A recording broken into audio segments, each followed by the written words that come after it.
Good morning. You'd think it's Monday or something. The House Appropriations Subcommittee on Ag and Rural Development and Natural Resources will come to order. Thanks for joining us today. Let's see how much my tongue trips over itself. Would the clerk please take the roll? Thank you, Madam Chair. Representative Brixey. Here. Representative Martis. Representative Puri. Here. Representative McKinney. Here. Representative Menser. Here. Representative Borton. Here. Representative Alexander. Here. Madam Chair, you have 6 of 7 members. You have a quorum. Thank you. Now we're going to hear an overview of the proposed 24-25 budget for natural resources from our analyst, Austin Scott. Can you please come up and introduce yourself?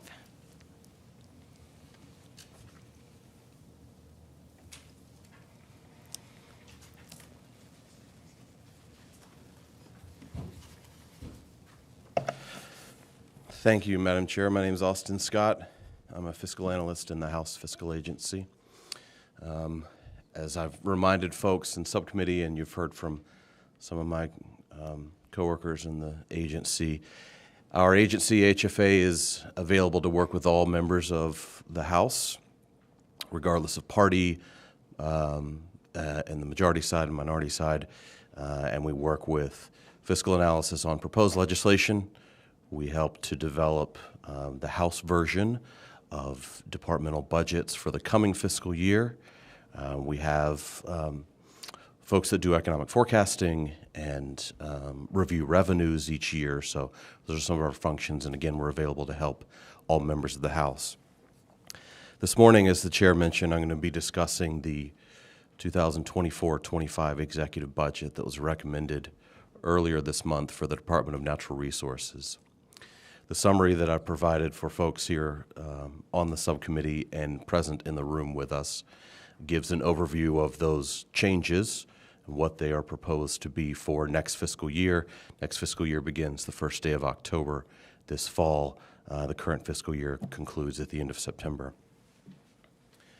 And taking a look at the DNR summary, I want to touch on some general or overview points first, and then dig into some specifics that tell the story of those general overview points.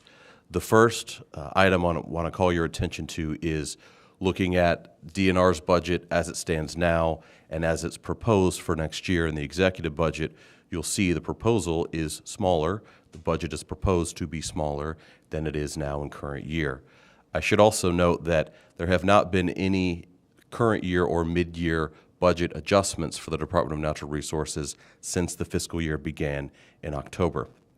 So since last fall, the department has been operating under the same budget that was enacted into law earlier in 2023 and went into effect the first day of October. So if you look at the gross funding for the department in current year, they're at $572,248,100. As proposed for next fiscal year, it's a decrease of just under $30 million, looking at round numbers. So generally speaking, the reduction, and again, we'll get into telling that story specifically, is about $30 million on the whole. And you'll notice that the GF difference is just over $20 million. So about 2/3 of that gross change is a reduction of general fund proposed for next year as compared to the budget that's in place right now. And the last general point I'll touch on is you'll see a decrease in FTE authorization being requested. So there are fewer FTE positions being requested in addition to less gross funding and less general funding for next year compared to where we are now. Okay, digging into some specifics that will explain where those changes are coming from. I'm going to take a couple of these one by one, but most of them in groups. The first one I do want to touch on individually. You'll see there item number 1, Recreation Passport Default Opt-in Revenue. This was addressed at our last subcommittee meeting by the department director. It's a change in the way that folks would receive or register for, purchase a recreation passport, and we touched on that again last meeting, and it mentions here in the description, the process would change from an opt-in to an opt-out model. And the projection is that that change in process would bring just over $17 million. It's also important to note that that change in process, as proposed in the executive budget, would also provide recreation passports for resident military veterans. The next three I want to take as a group, item numbers 2, 3, and 4. You'll see that what all three of those have in common is they are reductions. So here we begin to see the explanation as to why the current year budget is greater than what's being proposed for next fiscal year. You'll see there item number 2, capital outlay adjustments. These are adjustments that are made every year in the sense that there are adjustments made every year. Sometimes they are increases, sometimes they're decreases. In the case of what's being proposed for next year, you'll see these are decreases. So it's less funding being requested for capital outlay projects or capital outlay appropriations. And that can be for a number of different reasons. Capital outlay projects and appropriations are considered work project appropriations, so they are ongoing beyond the current fiscal year. And it is the case that by the department's calculation projection, there is a decreased or lower need for capital outlay funding next fiscal year as compared to current fiscal year. It's also the case that some revenue sources, especially restricted revenue sources, sometimes the receipts are higher, sometimes the receipts are lower. There are also instances in which the department will wait and request a capital outlay appropriation every other year because, again, they typically carry forward as work projects, so they aren't necessarily necessary, I should say, or requested on an annual basis. So it's not unprecedented, certainly, that these capital outlay adjustments would be representing a decrease. That's happened previously, and they've been representing increases as well. The next two items are also decreases. Item number 3, the Nature Awaits program is funded in the current year at $8 million, and there are 13.8 FT positions. That's a new project for the current year, and you'll see there in the description, this is a program that connects elementary schoolers throughout the state, fourth graders, with the state park system and the more than 100 state park facilities that DNR manages and operates. You'll see it's not doing away with the program. It's requesting half of the funding as opposed to current year. It's also important to note that the $8 million in the current year has been granted work project status. So the funding in the current year runs through the end of September 2024, so this calendar year, and then carries on for 3 subsequent years. So that $8 million will remain available for expenditure to support this program going forward for the next few years. The $4 million that's requested for next year is less, and there is not a work project request for that. So that would be an annual appropriation that has a 12-month span for expenditure, as is the case with most appropriations. And the last item there, number 4, reduction. There was an executive order last year, 2023-6, that transferred the Archives of Michigan from the Department of Natural Resources to the Department of Technology Management and Budget. So this reduction here removes those FTE positions, removes that funding, all of which is GF, and transfers it from DNR over to DTMB.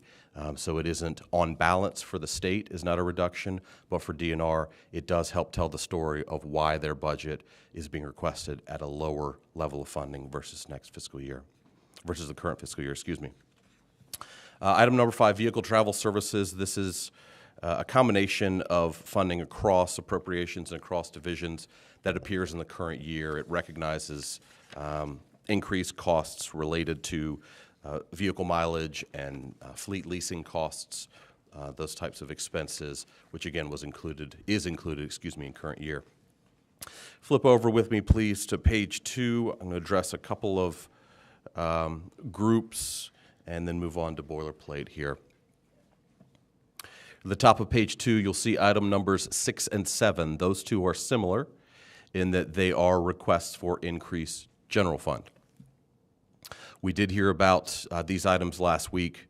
I remember item number 6 being addressed specifically modem and radio replacement for law enforcement and wildfire protection, and we talked about those last week. The department discussed the need for updated, renovated, improved communication infrastructure, communication technology, radios specifically for law enforcement personnel and those that are engaged in wildfire protection from the Forest Resources Division. And similarly, item number 7 provides additional funding for law enforcement to replace the Conservation Officer Records Management System, which is a technology infrastructure request that was addressed last week as well. The next group I'll touch on are 8 and 9. What these two have in common is that they're both requesting multiple types of funding. So item number 8 is federal in GF, 9 is restricted in GF, but they are sort of a combination of fund sources as compared to what you see in item 6 and 7. These are comparatively modest increases, 8 and 9, $151,000 for the Land and Water Conservation Fund program to support a position to administer that program, and then an increase in support for the Accounting Services Center, which is an ongoing appropriation that's appeared in the DNR budget for a number of years. Last item I'll touch on specifically before moving on to boilerplate is item number 11. In the current year, there was funding provided for cultural resource management as a new program that had not been seen in the DNR budget in previous years. This request in item number 11, you'll see the addition of 3.5 FTE positions. That's on top of the 2 FTE positions that are in current year. So it's not requesting an additional funding, but rather 3.5 additional positions to be supported by existing funding for those efforts. And again, it mentions there the Cultural Resource Management Program supports departmental archaeological operations and manages the identification, treatment, and disposition of Native American cultural items. I do want to briefly allude to number 12. You'll see there's the removal of a number of one-time appropriations in the current year. There are $42 million in gross funding for one-time items in the current year, 17 million of which is GF. The executive budget does not include one-time appropriations for next year. So DNR has not requested in the executive budget any one-time funding for next fiscal year, which is certainly notable when comparing current year with next year, in that you'll see there are a number of appropriations on a one-time basis in current year, and there is 0 requested for next year. Flip over with me, please, to boilerplate, and I'll conclude and return to the chair after addressing a couple of points on boilerplate. Page 3, you'll see, begins the listing of boilerplate changes. You'll see it begins with 207. 207 all the way through 224, so just over half of the page. Those changes, each of those are deletions, those are not specific to DNR. These are boilerplate sections that appear in the DNR budget. They appear in other departmental budgets as well. They are removed here in the DNR budget, and I believe you'll see similar changes, if not the same changes, in other departments as well. So these are deletions, but I want to be specific that these are not specific to DNR, neither their inclusion to begin with in current year, nor their deletion for next year. I do want to highlight a new section, 231. It's what we call a receive and expend section. This section, 231, would give the department the authority to expend public or private revenue for a defined purpose, if specified by the revenue source, that would not require the full appropriations process. So that's important to note as a new section. And if you'll flip over with me through the end of the final page, page number 4, you'll see the deletion of the one-time sections for the current year. Again, there are no one-time funding requested for next year. And there are 4 items requested for the current year as a supplemental appropriation. You'll see that 3 of those, item numbers 2, 3, and 4, decree negotiations, Brandon Road Lock and Dam, and the employee lump sum payments, those are all GF requests. And item number 1, which was addressed by the department last week, private funding has been received for the Straits State Park interpretive site. That does not include a general fund request. And again, each of these 4 were for the current fiscal year. There was a multi-departmental supplemental appropriation request issued earlier this month with the rest of the executive budget, and DNR had a piece of that you see listed as these 4 items here.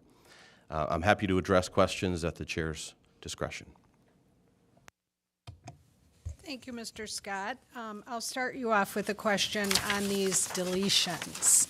So does that mean that these items that are deleted when they're work projects, does that mean that the money doesn't continue forward, the unspent funds don't continue forward, or just that? Could you explain that? Certainly. So the short answer is the funding remains available for expenditure. The longer explanation is that these sections are being deleted because they are good for, and there are dates listed in each section, completion dates. It is necessary for a work project boilerplate to be with an appropriation at the time it is enacted into law. It is not necessary for it to appear in subsequent years. It holds in law once an appropriation has received work project designation, going forward through to the end of that work project span, which is a total span of 4 fiscal years. So we have appropriations that are work projects or work project designation here in the current year, which runs through September of 24. You then have 25, 26, 27, so for a total of 4 fiscal years to expend it. So the short answer is no, the money does not go away with the deletion of the section, but it's not necessary in accordance with statute for it to appear again. It holds for the duration of that work project status. So it doesn't show up as a line item anywhere else in the budget? It's just wrapped up into the operating line or another? Correct. It does not show up as a line item. It would not show up as a line item for next year. Our agency produces a work project report that gives an update on the status of those work projects across that 4-year span. So legislators and others can see the status of that work project as it progresses through its 4-year lifespan. But the chair is correct. It does not appear as a line item in subsequent budgets, though it still exists as spending authorization for the department. Excellent. Thank you for that clarification. Do we have any questions for Mr. Scott? Mr. Borton? No? Oh, Denise? I'm sorry, Rep. Menser. No problem. Could you just talk a little bit about the cultural resource, about the, wait a minute, Land and Water Conservation Fund program and how, that's going to provide payments to local units of government to acquire and develop public recreation land and facilities?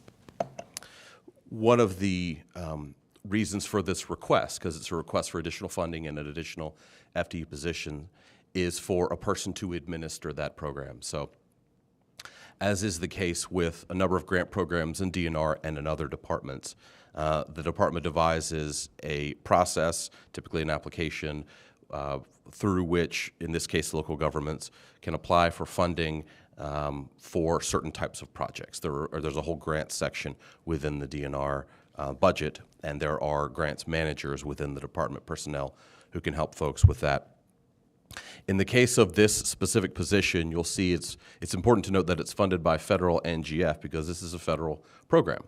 So the department is looking to include state resources, general fund, to supplement federal funding, which is the origin of the program, to be able to support the program, support a person to administer that process. So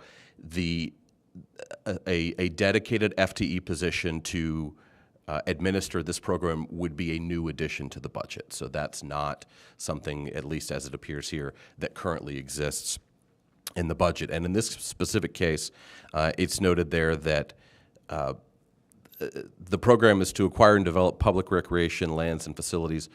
It's focused on doing so with respect to conserving our land and water resources, especially as they may intersect with shorelines, rivers, waterways across the state, and provides federal funding to sort of develop the public recreation I would say, opportunities or footprint within the state, and again, this exists for local governments. So the funding itself for this program is not necessarily new, but a dedicated position that would help administer this program, which presumably would expand or strengthen that program, is new for being requested. In a short way, this is a person who would help local governments access that funding. Thank you. May I ask a follow-on, Chair? So if, let's say, Clinton Township wanted to put together a ADA compliant canoe/kayak launch, this is a place where they would be able to apply, and this full-time person would help them with it. There are multiple places that could be a source for that support. My guess is that this would be one of those options. I hesitate because I don't want to speak for the department. I will speak specifically to say that there are multiple opportunities for that. There are local public recreation grants. There are Michigan Natural Resources Trust Fund grants that do provide, the majority of which is funding to local governments for recreation facilities, exactly like you're describing. So I believe that is correct. I do know more generally with certainty that there are multiple opportunities for that. Usually they're in the form of grants like trust fund grants or local public recreation grants, recreation passport grants that do exist. And my understanding of this position is that it would help administer this program, which, yes, would provide that type of local assistance. I think that's awesome. Thank you. Other questions from other members? Thank you, Chair. I appreciate the time. I have a couple of different questions. As a drain commissioner, I maintained and managed a lot of dams throughout the year, and we've seen dam failures cause the state millions of dollars. I see a couple of reductions of the dam management program reduction and invasive species prevention reduction, and an overall reduction in capital outlay for DNR properties. But then I also see $1.5 million for Brandon Road Lock and Dam. Are we going to be continuing a dam management program to maintain? I don't know, how many dams does the state own? The short answer is yes, the dam management program or efforts continue. The dam management grant program was included in the current year as a one-time appropriation for a dam project in Republic Township with a specifically targeted project for a specific one-time appropriation. The ongoing dam management programs or efforts in DNR and Eagle do continue. So generally speaking, that is the case, that they will continue. And a similar story with invasive species prevention and control. There is an ongoing appropriation that supports those efforts. In the current year, there was an additional one-time appropriation to sort of, one could say, strengthen and expand that program. That one-time funding has been removed, but the ongoing year-over-year, what they would call base budget funding for that program does remain. Capital outlay is more a story of going up and down year over year, as opposed to one-time appropriations that appear for a year and then disappear. Sometimes they do reappear. I don't want to give the impression that they never do, but the spirit of a one-time appropriation is that it is dedicated for a single year. So will there be funding for dam management and invasive species? Yes. Is it the same level as current year? No, and the reason being the removal of these one-time projects. Okay, thank you. Other questions from members? Okay, seeing none, thank you, Mr. Scott. Now we're going to hear an overview of the proposed 24-25 budget from our fiscal analyst, Bill Hamilton, on ag and rural development. Thank you, Madam Chair. Before we start, a quick housekeeping item, the minutes. Oops, I forgot the minutes. I'm sorry. No, it's quite all right. Rep Menser moves to approve the minutes from February 20th without objection. So ordered. There we go. Thank you, Madam Chair. So the members have before them, and the audience could have picked them up from the hallway, the House Fiscal Agency summary and analysis of the budget for the Michigan Department of Agriculture and Rural Development for the fiscal year ending September 30th, 2025. And as with all the standard House Fiscal Agency documents, it begins with a table up at the top, kind of like show and tell in school. And so these documents are not detailed documents. They simply highlight the major changes in the budget. We could call this the document of change. If things don't change, we don't highlight them. We have documents that show all the ongoing continuing items in detail. But again, this is the document of change. The column on the left is the current year enacted budget. And as you can see, the gross appropriation total is $168,612,700. We'll round that to $168.6 million. The general fund total in the current year, $92.8 million, and the restricted fund total, $45.7 million. You can also see that federal funds make up a substantial portion of this budget, almost $29.8 million. The next column is the executive recommendation, $144.2 million, and you can see that's recommendation includes $77.1 million of general fund, $46.4 million of restricted, and $20.4 million of federal. The next column on the far right shows the change. So the governor's proposed budget would be a reduction in gross appropriation of $24.4 million, a reduction in general fund of $15.7 million, and a reduction in federal funds of $9.4 million. A quick comment: the change in general fund is almost exclusively dealing with the one-time items. So in this budget, that's typically the case. The change from one year to the next reflects changes in the one-time appropriation recommendations.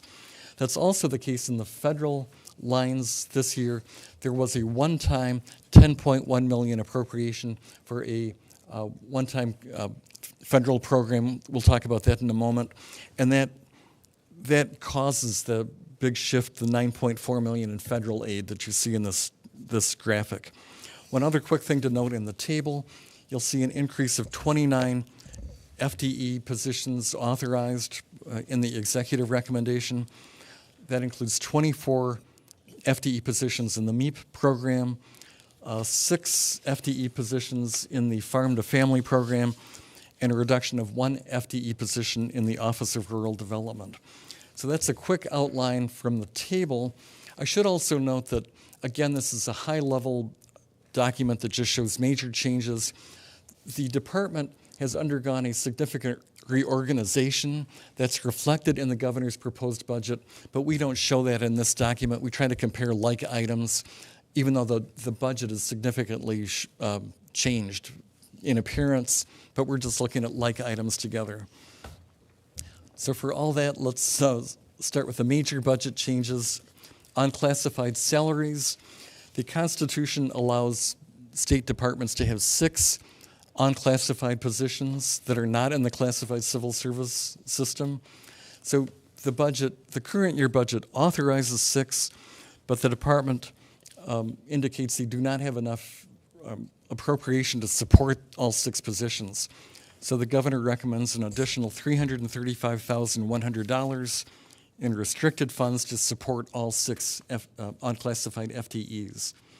Item 2, the budget would recognize $600,000 from a federal emergency management grant that would support the department's incident command training and other services in emergency management. Item 3 recognizes environmental stewardship MEEP. This is a program that helps promote best practices with farmers, producers, and the executive requests 24 FTE position increase without a change in funding. The director testified last week that they'd like to change the delivery of the program from contract technicians hired through local conservation districts to classified FTE positions. So again, there's no change in the funding, but there would be an increase in FTE authorization. Page 2, the governor recommends a new program, the Farm to Family program, that would be a $4 million general fund appropriation with 6 FTE positions, and it's described as a program to support regenerative farming, agriculture supply chains, and the promotion of Michigan food products. Item 5 is effectively a technical adjustment. Executive Order 2023-6 transferred the Office of Rural Development from MDARD to the Department of Labor and Economic Opportunity, and so the budget would recognize that shift, a reduction of $678,000, and the removal of 1 FTE position.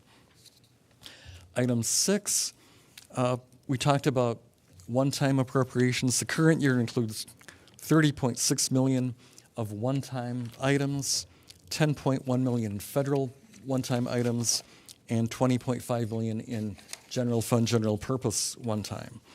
And we list those: agriculture, climate resiliency, $6 million is one-time that would not be carried forward, but the budget retains $1 million in ongoing.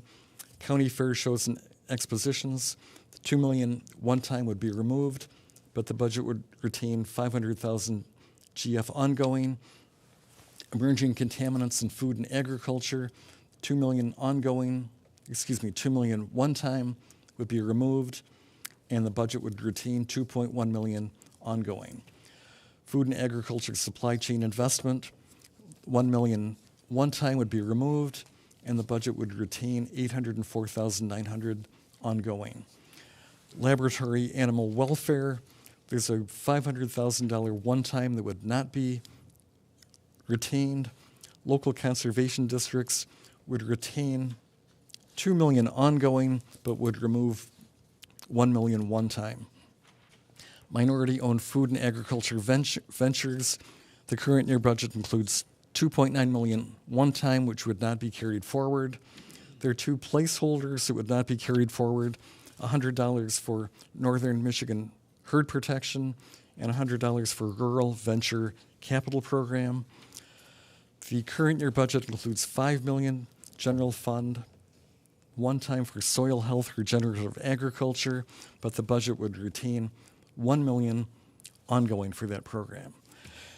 Then the Washtenaw County Conservation District, the $100,000 one-time earmark would not be carried forward. And finally, we mentioned there's a $10.1 million one-time federal grant, Resilient Food Systems Infrastructure, that comes from COVID relief funds, and that would not be carried forward. And finally, as with all budgets, the budget recognizes economic adjustments, almost $2 million in gross appropriations and $1.5 million in general fund. And finally, the budget makes a whole number of deletions in legislative reporting requirements and boilerplate, and those are not carried forward, or those are deleted in the executive budget. Thank you.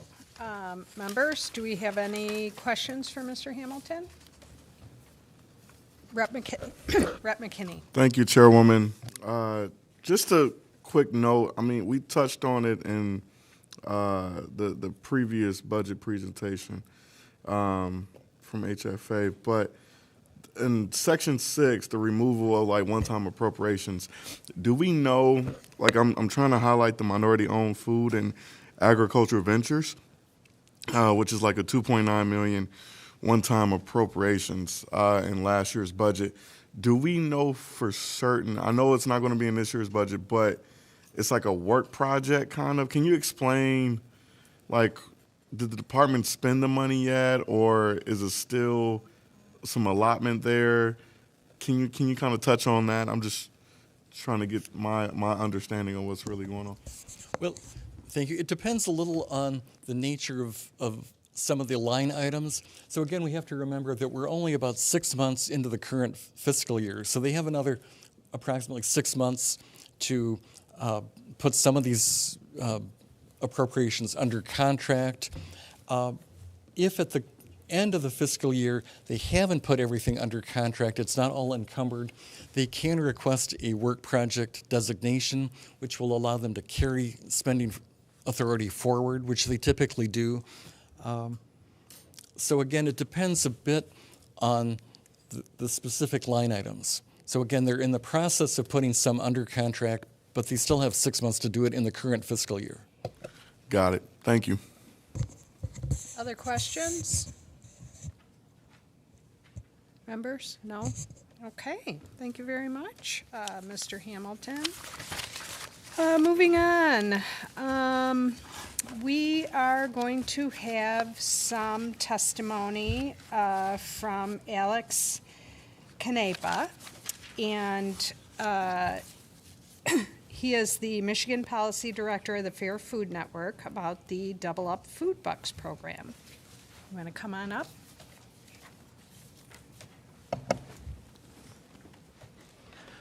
Bill, you're going to have to tell me how to change the slides.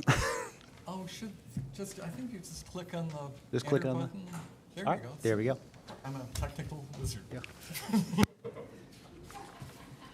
And before I begin, Rep, I've actually got a little bit of information about the grant program that you inquired about. Oh, yeah, great. Thank you. Yeah, so, and this is, we have two programs, the Michigan Good Food Fund as well as Double Up Food Bucks, and this is more of a Michigan Good Food Fund project, but we have it on good authority from MDARD that the RFA for this funding will come out in the fall, late summer, fall, and so then the entrepreneurs would apply for it, and the funding would probably be awarded end of this year, maybe early next year for the growing season. So I think there's a good chance that we're going to see that funding come, to fruition in calendar year 2025. Perfect. Yeah. And then can I ask one more question? I'm sorry. No, how about we do the presentation, And then you ask- do your Okay, questions. I'm sorry. okay? I was just going to ask a follow-up, but okay. Thank you. Not a problem, Representative. Chair Brixey, Vice Chairs Martis and Borton, members of the committee. My name is Alex Canepa. I'm the Policy Director at the Fair Food Network.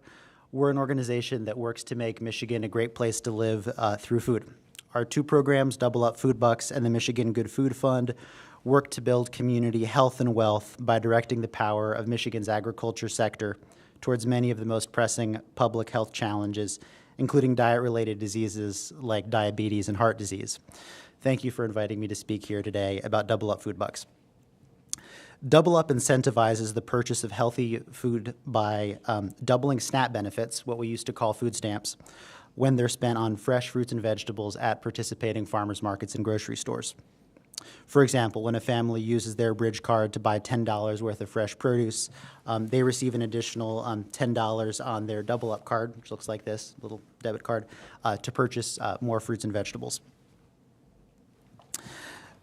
Double Up began in 2009 at a small handful of farmers markets in Detroit and Flint. In the past 15 years, Double Up has expanded to over 235 grocery stores and farmers markets in 66 Michigan counties. Last year, Double Up helped 211,000 households in Michigan purchase healthy food. From a public health perspective, at a time when Michigan is spending billions of dollars a year treating diet-related medical conditions, we believe that Double Up is a smart investment in prevention. Our saying is that you can pay the farmer now or pay the doctor later. How do we know that Double Up is making the difference that we've hoped for? The University of Michigan is our external evaluator, and they've been studying the effect that Double Up has on participants' behavior for 3 years now. Their research concludes that Double Up participants, this is kind of an important distinction, don't just eat more produce than the average SNAP recipient. They eat more fruits and vegetables than the average Michigan resident and the average American. That's us. So if we can scale those impacts, that would be really beneficial in making a dent in some of the really awful public health challenges that we have related to diabetes and heart disease. Double Up doesn't just help bridge card holders. Double Up, also benefits farmers and grocery businesses by giving them the opportunity to double their revenue on vegetable sales and fruit sales. Last year, 782 farms saw their revenue increase because of Double Up. Double Up is essentially a buy one, get one free promotion that farmers and grocers don't have to eat the cost of themselves. To state it plainly, Double Up helps farmers and grocers sell more fruits and vegetables and make more money doing it. We hear a lot about low-income communities not having enough grocery stores and farmers markets. These are often referred to as food deserts. We find that's actually not entirely true. There are places to buy food and beverages in low-income communities. However, all too often, there isn't a financial incentive for these retailers to stock fresh fruits and vegetables.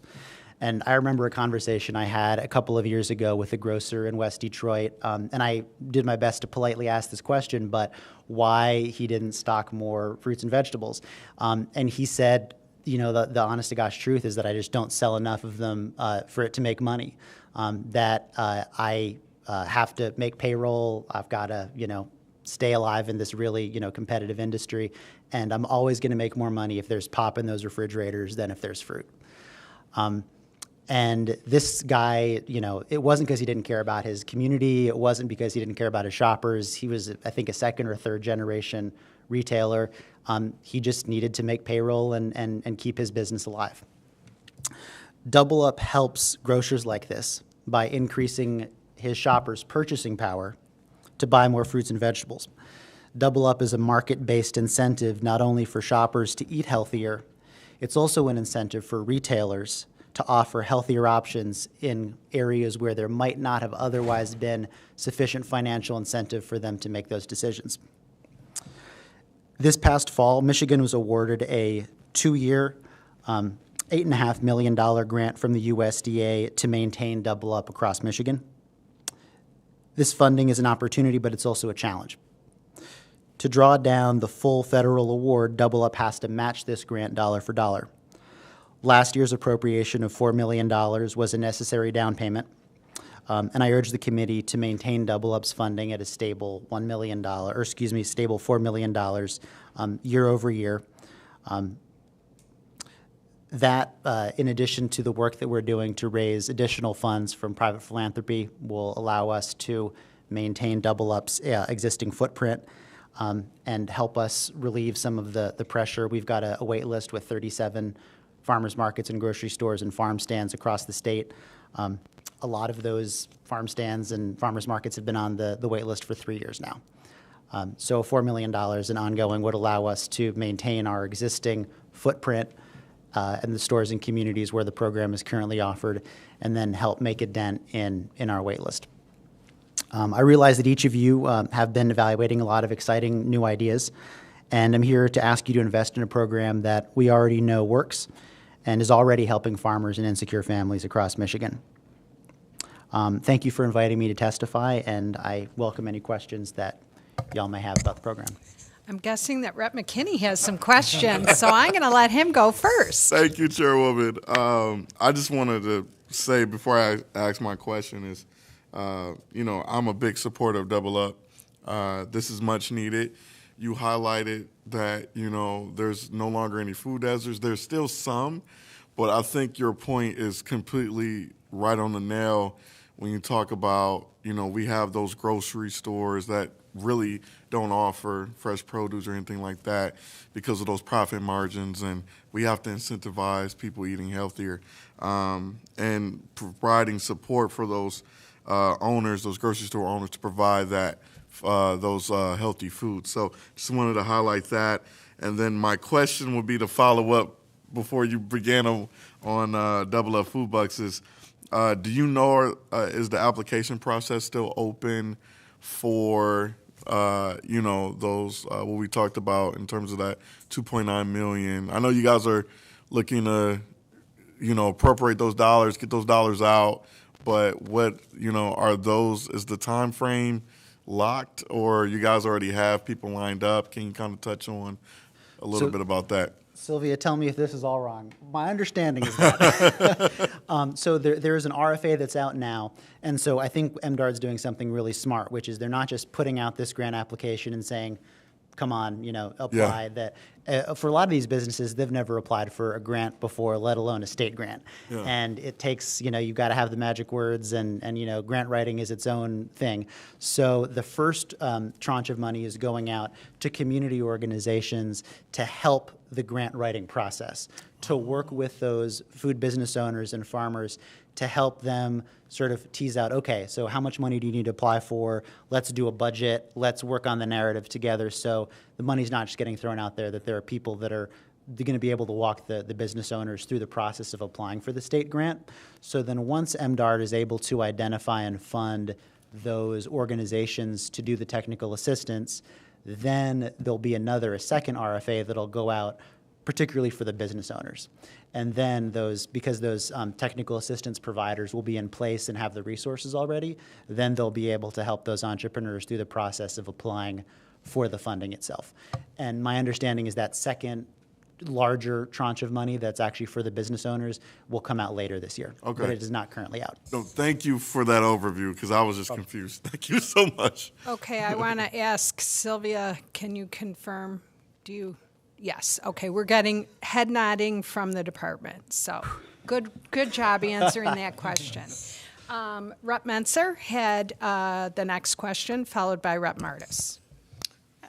I just wondered, from 2009 to 15, we were Double Up Food Bucks was funded solely by private foundation donors. Are we still getting some private foundation donors to assist with this program?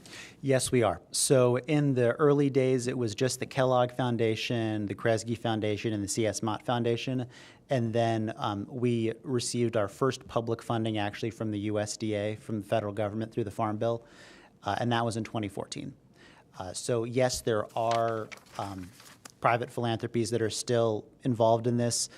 Foundations tend to chase the newest shiny object, so they're not spending as much money as a total overall percentage of the program's funding as they did back in 2009. But that's because the federal government has stepped up and increased their funding, as has the state. But the foundations are really good for helping us pay for the kind of the admin, essentially, the sort of unglamorous stuff, printing 100,000 of these things, so that more of the state's money and more of the federal government's money can actually go to the benefits themselves.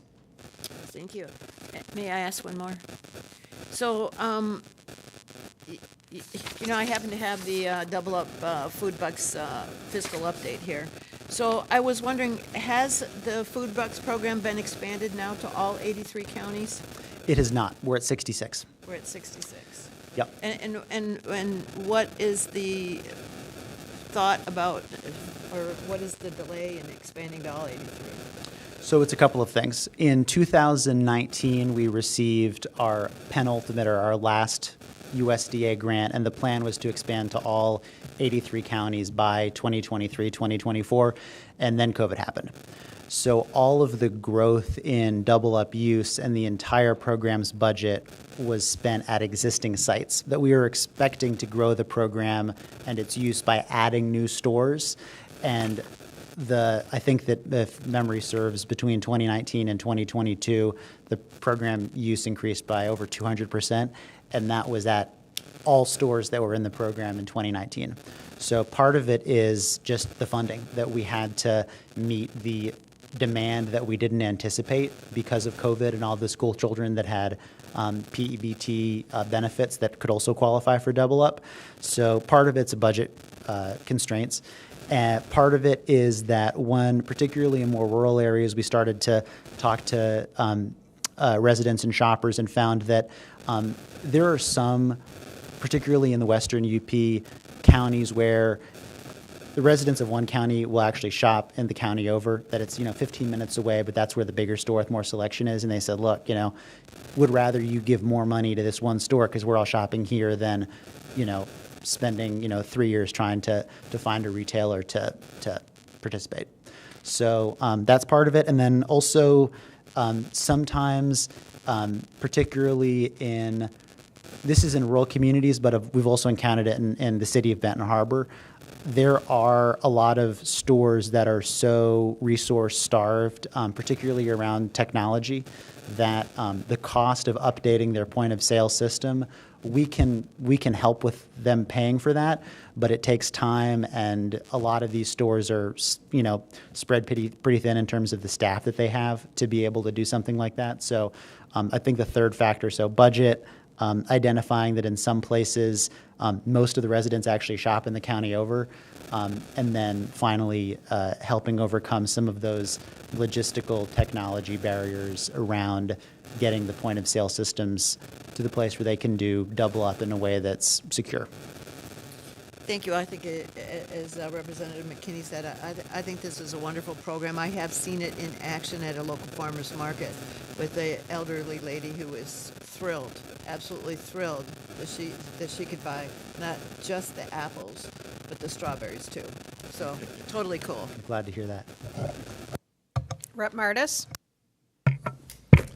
Thank you, Madam Chair. Thank you, Alex, for being here, for your extraordinary work, and Thad's work as well on this program. You outlined in your presentation that a program like this, it makes people healthier, it invests in small businesses, and it really honors the dignity of folks struggling through hard times. And kind of building out of Rep. Menser's question about expanding to other counties, if we were able to guarantee for you guys making this a bit more sustainable and increasing funds, not just from the state level, but working with federal partners and folks in the philanthropic community as well, what would be the impact of making sure that this is something that we don't have to worry about the funds going away year by year, but really making sure that you guys have the resources to expand this across the state, making sure that you have the resources to take care of more people? What would be the impact of that? Stability is, I can't emphasize how important stability is for our ability to run this program. So I think one kind of crucial distinction in how this program is funded versus the SNAP program is funded is for bridge cards, all of the benefits, every cent of the benefit that's actually spent on food comes from the federal treasury. So if demand and eligibility for food stamps doubles, that funding automatically doubles without Congress having to do anything, without the legislature having to do anything. Double Up's funding works differently, and I should say that the state and the federal government split 50-50 the cost of administering the SNAP program. So printing all the bridge cards, policing waste, fraud, and abuse, things like that. But Double Up works differently, where our entire budget from the state, from the federal government, from philanthropy is finite, and it pays for both the administration and the benefits themselves. So it's really challenging to do a multi-year responsible budget when we don't know, one, what use is going to look like. I mean, if you told us in the autumn of 2019 that there was going to be a global pandemic and all of a sudden there were going to be 800,000 school children walking around with SNAP cards, like we did not budget for that contingency, and so that we had to change a lot of things on the fly. So there's the uncertainty in the supply, if you will, of funding, which allows us to make commitments to farmers markets and to farm stands and to grocery stores about guaranteeing to them that yes, we'll make you whole, we can afford to run this program. And then the other variable is we don't know what use is going to be like. We don't know how many people are going to be on SNAP in a given year, what those benefits are going to look like. And so budgeting with that many variables when our funding is from the legislature, from Congress, is kind of like that, is really challenging. And so for the last half of 2022, our supply of funding and our demand for the program got out of whack, and we were forced to temporarily pause earning of Double Up food bucks for 6 months, and it was a disaster.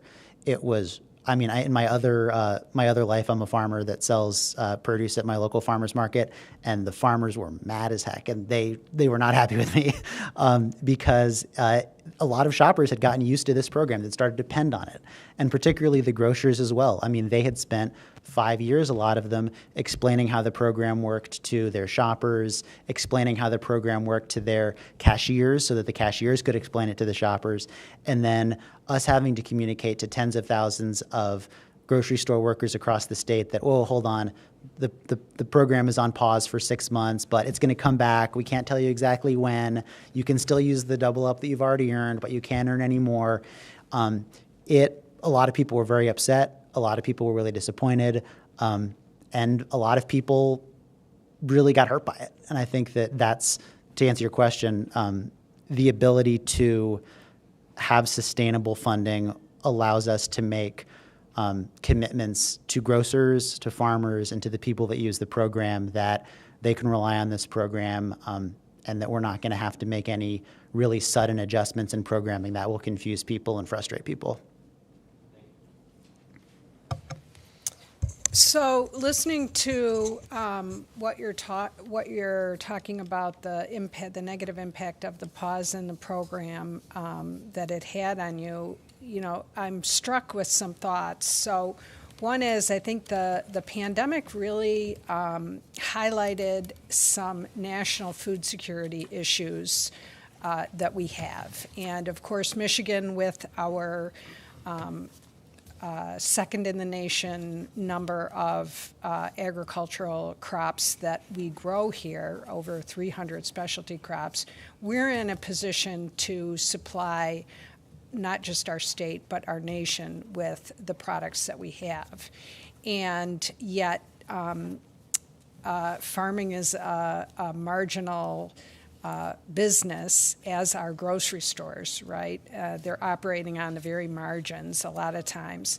So it seems like we have, we hear from the folks at Farm Bureau that distribution of our agricultural products is really important to keep those supply lines open. And it seems like the Double Up Food Bucks program has a really important role to play, not just in the stability of the people who are relying on the food to feed their families, and 3/4 of them have young children, 70% of them have children, but also to help the farmers distribute their food and their products throughout the state, keeping that market. So I really like the impact that has on the farm side of things.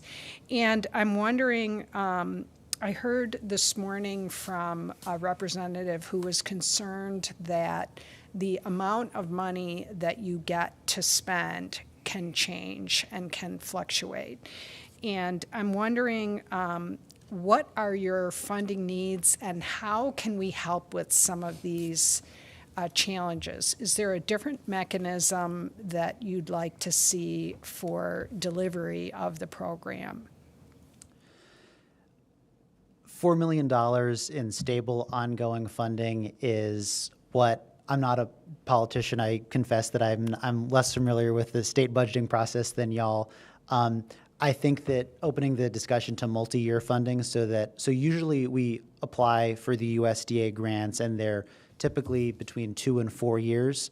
And so if we could work with the legislature to have a little bit more predictability when we're submitting those applications so we know how much to ask the federal government for, if we can have a pretty good sense of what the legislature can contribute.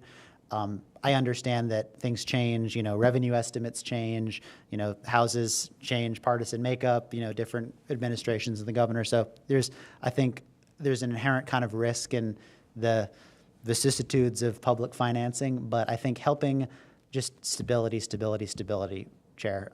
That's, I think, my main message is that $4 million, we could do a whole lot more with more, that we, if with 5 or 6, we could expand to more stores and more markets and more counties, but just that maintaining that stable 4 million and up year in and year out is the most important thing. And I think that if we were to get a second thing, that beginning the process of thinking what multi-year budgeting could look like. I know in some states like Texas, they do a biannual budget, and that has kind of worked pretty well for them. I mean, their legislature meets for every other year, but just appropriating every other year a lump sum so that their state's double up program can know, okay, we can go to the feds for 2 years, and this is how much the legislature's given us, and this is how much, we literally and figuratively have in the bank to match the federal award. Okay. And final question from me is, you talk about this multiplier 2.4 times contribution to Michigan's economy for every dollar spent on incentives. Can you tell me how you come up with that figure? Yep. So we didn't actually come up with it. The Colorado State University did a nationwide study of these programs in different states and how they work. And so they studied about a dozen states that have, they're called SNAP incentive programs, like Double Up. They're called different things in other states. And they tried to gauge what economic impact they had in different states. And so, for instance, some states where they're not at farmers markets, these programs are just at grocery stores and they're just at larger chains, that economic multiplier is lower. So for instance, in Washington State, they're at every Safeway store. So the economic multiplier there might be more like, I don't know, making this up, 1 to 1.5, because, Safeway, the money you spend at Safeway, it kind of leaves the state and, shareholder dividends or wherever it gets spent, versus Michigan, because so much of our funding gets spent at farmers markets and at independent grocery stores that are owned by Michigan residents in Michigan. They found that a lot of the money stays in Michigan. So, if you're a farmer and you make $2,000 over the course of the summer in Double Up benefits, that money's going to get spent. You're going to buy seed, you're going to buy fertilizer, you're going to buy compost, and a lot of that's going to be from local businesses. Because most of the retailers, whether it's a farmer or a grocery store owner, they're based in Michigan, they live in Michigan, it's not an out-of-state nationwide chain, that the money tends to kind of be, economists call it sticky. It stays in the state because, you buy, fertilizer from, the local store, and then that owner goes and, buy something in the local community, and that's where that multiplier comes from. It's Colorado State's economics department. Okay. Well, and that gets to also, I think, the fact that we are producing so many more fruits and vegetables here than other states that, if you think about the apples that, they're grown here. So when we're incentivizing people to purchase more of them and they're getting Michigan apples, then that's a homegrown product. That's a really good point too, and that's the other variable. Is if you're in Iowa, you've got fewer orchards and you've got fewer squash and right. And so as you said, Representative, that because we have that production side as well, that's another reason. Okay, other questions from other members? Rep. Menser? I maybe should have mentioned this earlier, but when we looked at the DNR budget, we talked about the Nature Awaits program and the $4 million for school kids, I think it's fourth graders, to visit, state parks. What I would like to see is $4 million for fourth graders to visit farms in Michigan.